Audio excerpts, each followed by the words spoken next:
Common Stocks and Uncommon Profits and Other Writings, by Philip A. Fisher. Introduction. There are certain names that echo through the halls of investing history, names whispered with a kind of reverence. You'll hear about Benjamin Graham, the father of value investing. And of course, you'll hear about his most famous student, Warren Buffett. But who did Warren Buffett himself look up to? Whose work did he study so intently that he said it changed the very way he thought about business? In a letter, Buffett once wrote, "I am an eager reader of whatever Phil has to say, and I recommend him to you." The man he was talking about was Philip A. Fisher. Unlike the titans of Wall Street who lived and breathed the chaos of New York City, Phil Fisher was a quiet, intensely private man from San Francisco. He was a pioneer, one of a small handful of thinkers who, in the middle of the 20th century, began to look at the stock market not as a casino for gamblers, but as a vehicle for partnering with extraordinary businesses. His seminal book, Common Stocks and Uncommon Profits, first published way back in 1958, was a lightning bolt. It was one of the very first investment books ever to make it onto the New York Times bestseller list. But its impact wasn't just in its sales.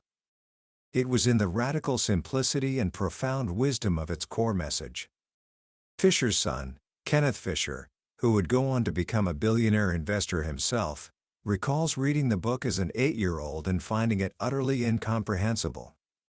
But as he grew, he realized the book was a treasure map, and his father was the one who had drawn it. Philip Fisher wasn't a trader. He wasn't interested in guessing the market's next move. He was a business detective. He believed that the secrets to incredible wealth weren't hidden in complex charts or financial reports, but out in the real world, in conversations with customers, competitors, and employees.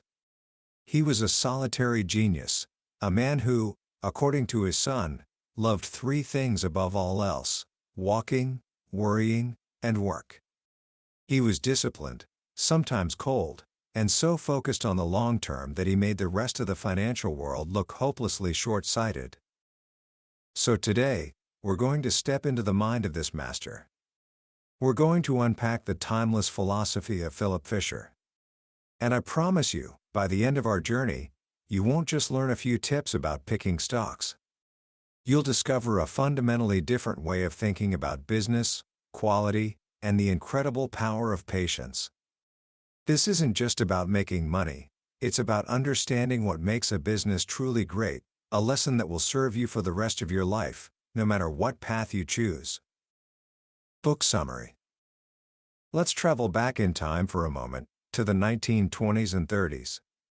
The common way people tried to make money in the stock market was a game of timing.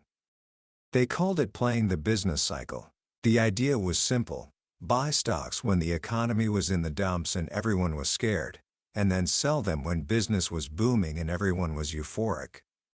It was a game of buying low and selling high, a frantic dance of in and out. And some people did make fortunes this way. But Philip Fisher noticed something that everyone else seemed to be missing.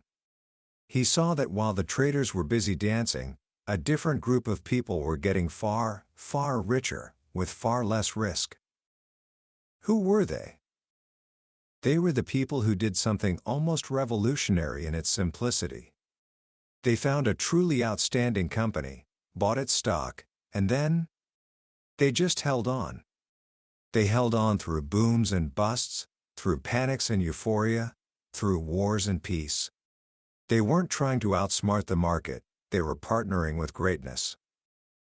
This single observation became the foundation of Fisher's entire philosophy. The goal wasn't to find 100 mediocre companies that might go up a little. The goal was to find a tiny handful of truly extraordinary companies that could grow sales and profits year after year, decade after decade. The kind of companies that could turn a $10,000 investment into $1 million over a lifetime. And this leads to the first, most important question: how on earth do you find these rare, brilliant companies before everyone else does? Fisher's answer was not to be found in the glossy annual reports or the spreadsheets of Wall Street analysts. He believed those places only showed you the past. To see the future, you had to get out of the office and get your hands dirty. He had a special name for his method. He called it scuttlebutt. Now, scuttlebutt might sound like old-fashioned slang for gossip, but for Fisher, it was a disciplined art form. It was the process of becoming a business detective. He believed the truth about a company wasn't in what the CEO said in a press release, it was in the scattered whispers and honest opinions of the people whose lives the company touched every day. So, what did this detective work look like? Instead of just analyzing financial statements, Fisher would go out and talk to 5 groups of people. First, the company's competitors. He found that if you approach people intelligently and promise not to quote them, they are often surprisingly candid about the strengths and weaknesses of the other players in their industry. If you talk to 5 competitors about a target company, and 4 of them grudgingly admit, "We hate to say it, but they're the best. We fear them," you've found a powerful clue. Second, he'd talk to the company's customers. Are they happy? Are they loyal? Would they switch to a competitor for a slightly lower price? Or is the product or service so good that they couldn't imagine leaving? A loyal customer base is like a moat around a castle. Third, he would talk to the company's suppliers. Do they get paid on time? Does the company drive a hard, unfair bargain? Or do they treat their suppliers like partners? A company that squeezes its suppliers might look good on a spreadsheet for a quarter or two, but a company that builds strong relationships has a more resilient foundation. Fourth, he'd seek out former employees. Now, this one is tricky. Some might have a grudge. But if you can find several people who left on good terms, they can give you an unvarnished look at the internal culture. Is it a place where great ideas are nurtured, or is it a place where politics and bureaucracy crush innovation? And finally, he would talk to scientists and university researchers in the company's field. They often have a clear-eyed view of which companies are doing truly groundbreaking research and which are just making noise. Fisher's son, Kenneth, put it perfectly. He said the scuttlebutt method would have saved investors from every major corporate scandal of the last 50 years. Think about a company like Enron or WorldCom. On paper, they looked amazing. Wall Street loved them. But if you had done your scuttlebutt, if you had talked to their competitors, you would have found that no one was particularly scared of them. If you had talked to their customers, you would have found their products weren't that special. The strength just wasn't there on Main Street, even if it looked like it was there on Wall Street. Scuttlebutt is about avoiding what Kenneth Fisher called the malarkey mills and seeking the truth from the ground up. It's hard work. It takes time. But it's the only way to get a real, three-dimensional picture of a business. So, once you've done your detective work, what exactly are you looking for? What are the clues that separate a good company from a truly life-changing investment? This is where Fisher gives us his legendary blueprint, the 15 points. Now, don't worry, I'm not going to just list them off like a boring checklist. That's not the point. These 15 points are a way of thinking, a lens through which to view a business. We can group them into a few big, powerful ideas. The first big idea is about a grand ambition. Fisher wasn't interested in companies that were just trying to have a good year. He was looking for companies that were trying to build an empire, decade after decade. His very first point was, does the company have products or services with enough market potential to allow for a sizable increase in sales for at least several years? He wasn't looking for a one-hit wonder. He gives the example of the television boom in the 1950s. Many companies made a quick fortune as every home in America bought its first TV set. But once that market was saturated, the growth stopped cold. That's not what Fisher was looking for. He wanted a company whose market was so vast, or whose ability to innovate was so profound, that the growth could continue almost indefinitely. He made a wonderful distinction between two types of great growth companies. The first he called fortunate and able. A great example is Alcoa, the aluminum company of America. Its founders were brilliant, but even they couldn't have foreseen the full range of uses for aluminum that would emerge over the next century, from airplanes to soda cans. The company was fortunate to be in an industry that grew beyond anyone's wildest dreams, but it also had the ability to capitalize on that good fortune. The second type, which he found even more impressive, he called fortunate because they are able. His prime example was DuPont. DuPont didn't start out making nylon, cellophane, or Teflon. For 100 years, it made explosives. Its growth should have been tied to mining and construction. But the management had such brilliant technical and business skill that they learned to apply their knowledge of chemistry to create entirely new industries, product after product, turning a gunpowder company into a scientific giant. This leads directly to Fisher's second point. Does the management have a determination to continue developing new products that will increase sales even after the potential of its current product lines has been largely exploited?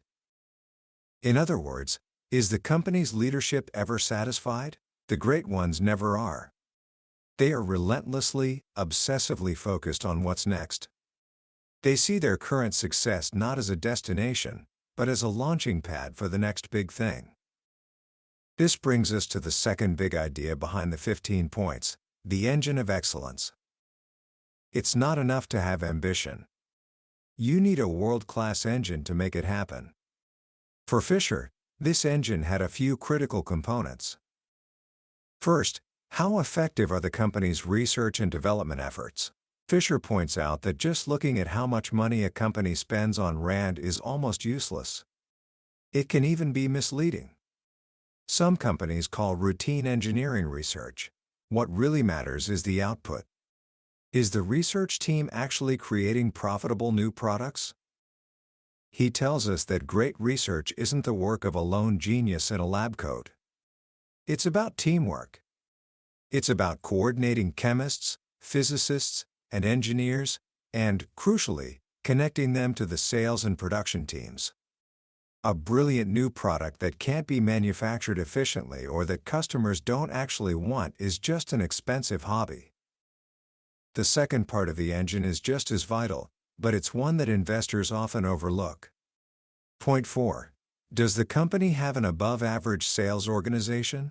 Fisher believed that in our competitive world, even the best products don't sell themselves. He writes, "The making of a sale is the most basic single activity of any business. Without sales, survival is impossible."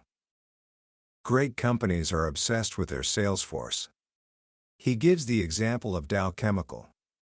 Before a new salesperson at Dow was even allowed to speak to a potential customer, they might go through over a year of specialized training. Or IBM, where he heard that the average salesperson spent a third of their entire career in company-sponsored schools, just to keep up with the changing technology and be able to serve the customer better.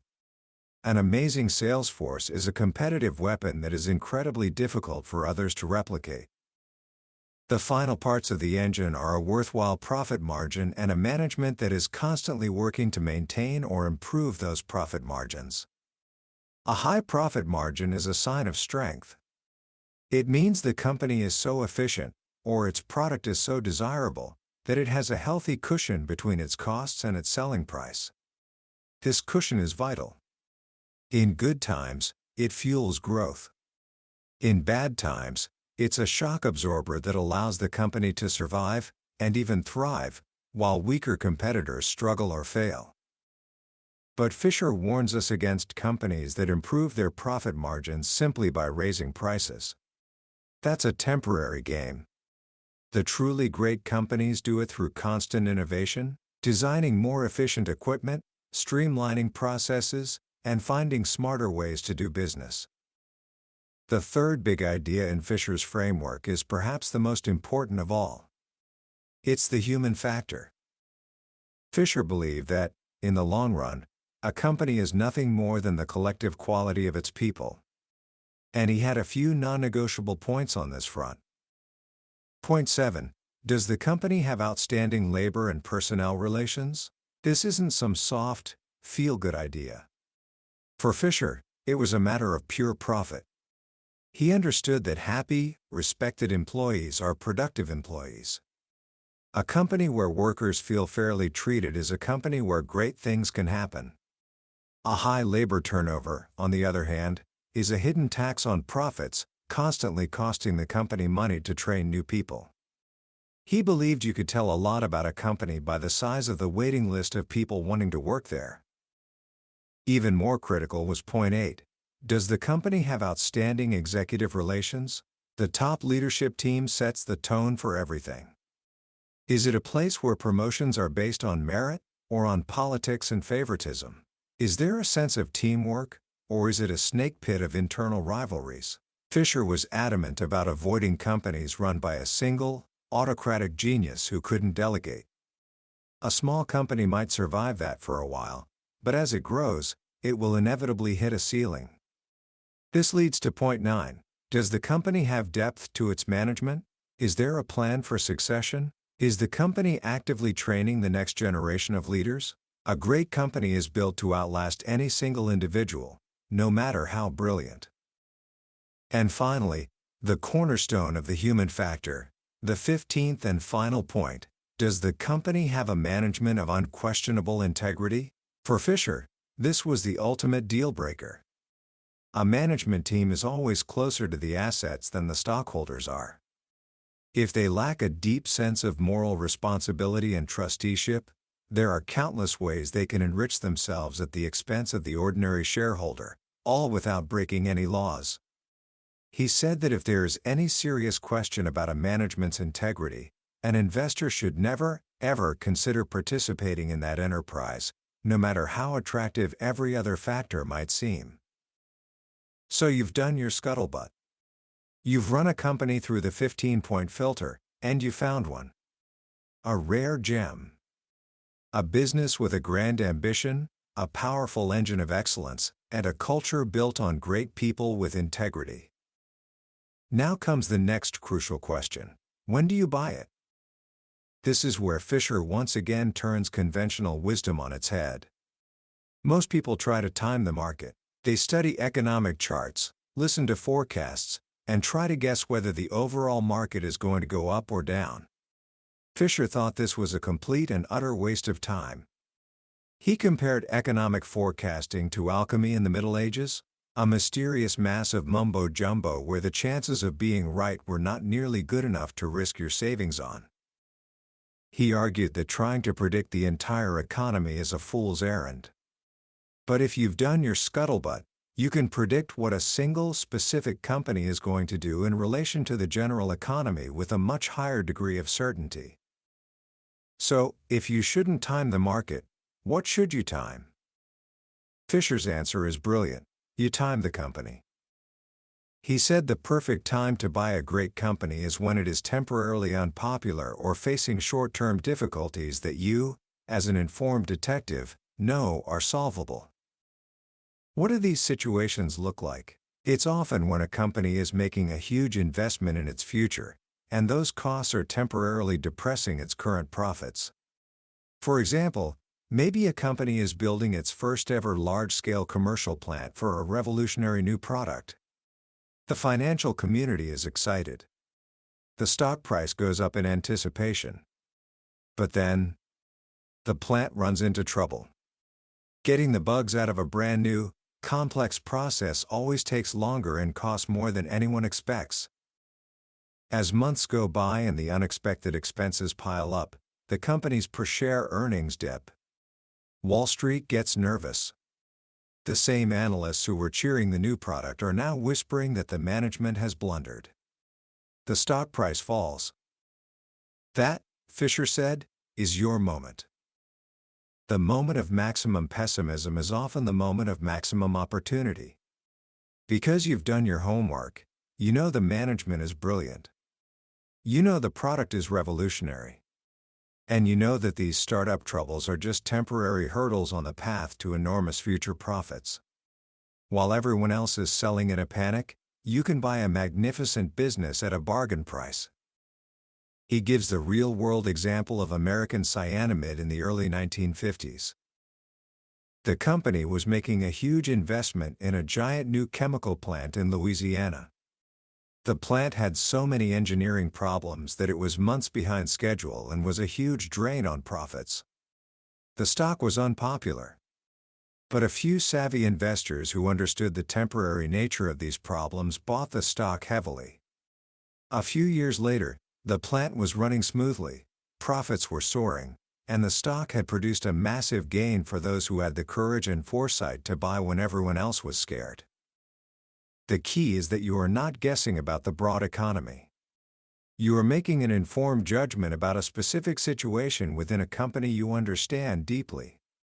The buying opportunity comes not from market-wide fear, but from company-specific troubles that you have good reason to believe are temporary. Now, this brings us to what might be the most radical and powerful idea in the entire book. You found a great company. You've bought it at the right time. When do you sell it? Fisher's answer is as simple as it is shocking. He said, if you've done your job correctly when you buy the stock, the time to sell it is almost never. This is the absolute heart of his philosophy. He believed that the truly spectacular profits in investing don't come from buying and selling. They come from finding one of the rare, great companies and holding on for the long run, for years, even decades. He laid out 3, and only 3, valid reasons for selling a great stock. The first reason is simple. You made a mistake. Your original analysis was wrong. The company, upon closer inspection, isn't as great as you thought it was. When you realize this, Fisher said, you must sell immediately, regardless of whether you're taking a small profit or a small loss. He believed that more money has been lost by investors holding on to a stock they don't want anymore, just waiting to get back to even, than for any other single reason. Your ego is your worst enemy here. Acknowledge the mistake, learn from it, and move on. The capital tied up in a mistake is capital that can't be put to work in a truly great opportunity. The second reason to sell is if the company has fundamentally deteriorated. This usually happens in one of 2 ways. Either the quality of the management has declined, maybe success has made them complacent, or a new generation of leaders isn't as good as the old one, or the company has simply reached a point where its markets are saturated and it can no longer grow faster than the overall economy. When this happens, the stock no longer meets the criteria for being an outstanding investment, and it should be sold, even if it means paying a large capital gains tax. The third reason is a rare one. It's when you find a dramatically better opportunity. An investment that is so clearly superior to what you currently hold that it makes sense to pay the taxes and make the switch.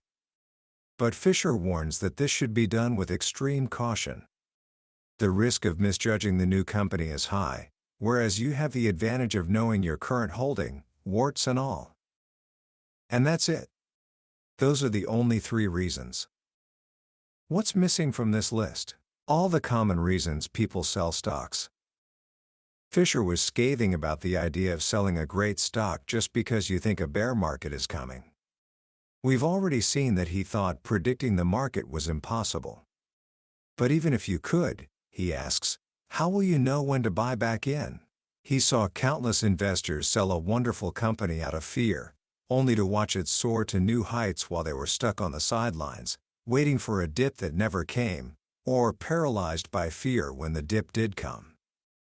He was equally dismissive of selling a stock just because it seems overpriced. What does overpriced even mean for a company that might quadruple its earnings in the next 10 years? A truly great company, he argued, will almost always look expensive by conventional measures.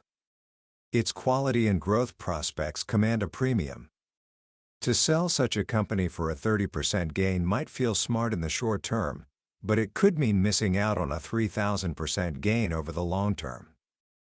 But his most powerful argument against selling comes in the form of a wonderful analogy. Imagine, he says, that on your graduation day, you had the chance to make a deal with 3 of your most promising classmates. You would pay them a lump sum of money today, and in return, for the rest of their lives, they would give you a quarter of everything they earned. You would do your homework.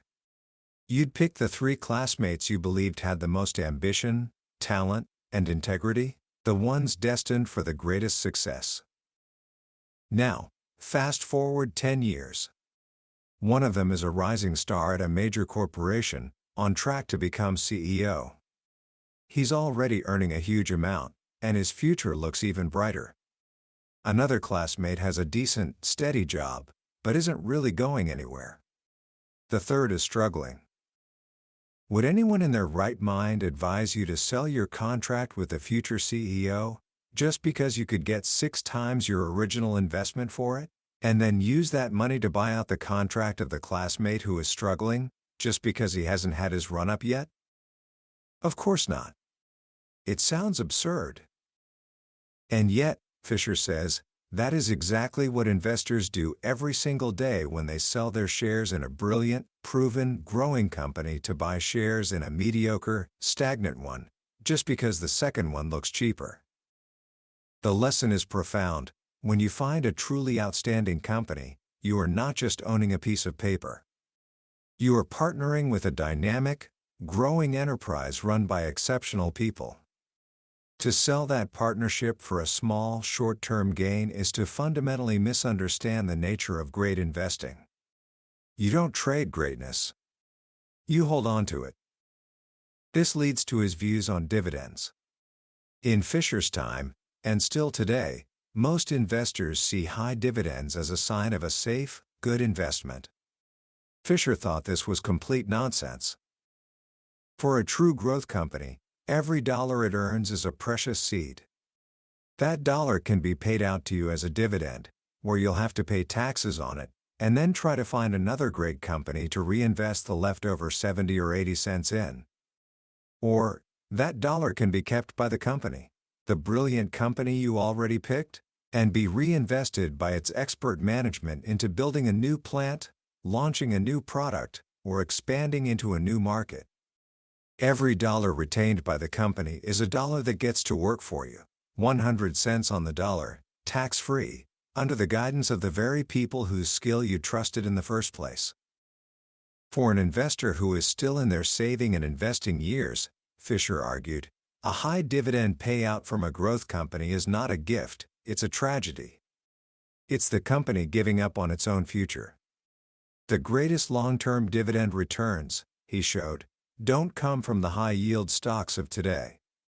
They come from the low-yield growth stocks that, over a decade or two, grow their earnings so much that even their small payout percentage eventually becomes a huge stream of income based on your original investment price. In the end, all of Philip Fisher's ideas boil down to a philosophy of discipline, patience, and an unwavering focus on quality. He gave us a set of powerful don'ts that serve as guardrails for any serious investor. Don't buy promotional companies, the brand new, unproven ventures. Let them get a track record first. Don't ignore a good stock just because it's traded over the counter and not on a big exchange. Quality is quality, wherever you find it. Don't just look at the numbers of the past. It's the next 5 years that matter, not the last 5.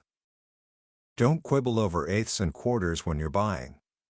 He tells a heartbreaking story of an investor who missed out on a profit of over $46,000 because he refused to pay an extra $50 for his initial purchase. And most importantly, don't follow the crowd. The greatest opportunities arise when the financial community has fundamentally misjudged a situation. The ability to see reality when everyone else is caught up in a myth, whether it's a myth of fear or a myth of euphoria, is the trait that separates the good investor from the great one. His son, Kenneth, tells a story that perfectly captures his father's entire philosophy. The legendary editor of Forbes magazine, James Michaels, once asked Philip Fisher a question that he carried with him for the rest of his life. It's a question that cuts through all the noise and gets to the very heart of what makes a business extraordinary. The question is this: what are you doing that your competitors aren't doing yet? The company that is constantly asking itself that question is the company that never becomes complacent. It's the company that is always innovating, always pushing, always looking to the future. It is, in short, a Philip Fisher company. And for the patient investor, it is the path to uncommon profits. Commentary. As we step back and look at the world that Philip Fisher described, it's easy to think, that was then, this is now. His book was written in 1958. The world has changed in ways he could have never imagined. We have the internet, instant global communication, high-frequency trading, and a financial media that never sleeps. And yet, the more the world changes, the more timeless Fisher's wisdom becomes.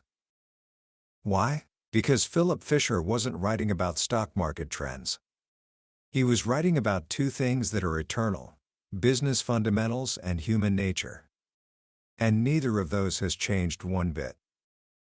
The most powerful lesson from this book, the one that I hope stays with you long after you finish listening, is this: investing is not about playing a game against the market.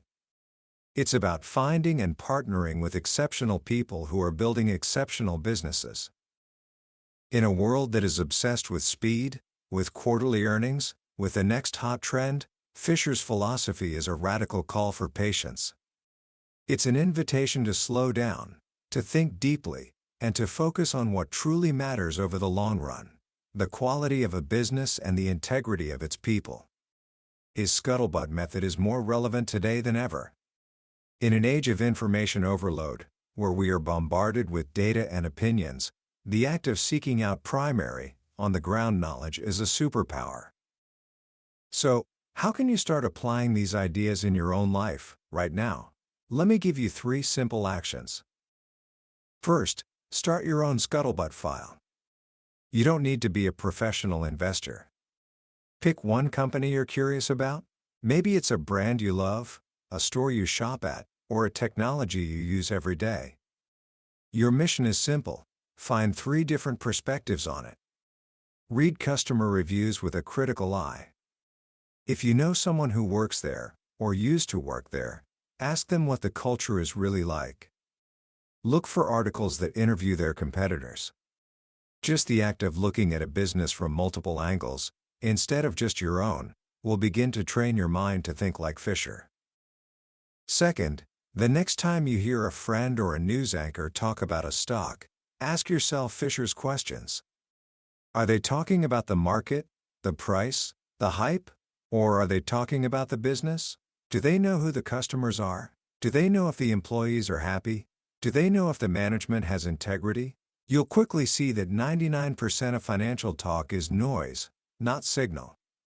Learning to filter out that noise is one of the most valuable financial skills you can ever acquire. And third, practice the almost never sell mindset in a small way. Maybe it's not a stock. Maybe it's a hobby you're good at, or a project you believe in. The next time you hit a setback, when things get hard and you feel the urge to quit and take your profits by moving on to something easier, pause. Ask yourself, have the fundamentals changed? Do I still believe in the long-term potential here? Learning to hold on through temporary difficulty is a muscle, and the more you exercise it, the stronger your patience and resolve will become. That was a summary of Common Stocks and Uncommon Profits by Philip Fisher. We've explored the main avenues of his thinking today, but a summary is like looking at a map of a beautiful country. The real adventure, the real discovery, happens when you decide to travel there yourself. This book is more than just a guide to investing. It's a masterclass in business analysis and long-term thinking. If any of the ideas we discussed today sparked a light in your mind, I truly encourage you to pick up a copy. Reading it isn't just an act of learning, it's an experience that can fundamentally shift how you see the world of business and the path to building lasting wealth. You can find a link to the book in the description below. Also, if this journey through Philip Fisher's wisdom has brought you some value, please take a moment to click that like button and subscribe to the channel. It's the best way to make sure you don't miss our next exploration into another life-changing book from the billionaire's bookshelf. Let's keep learning and growing together.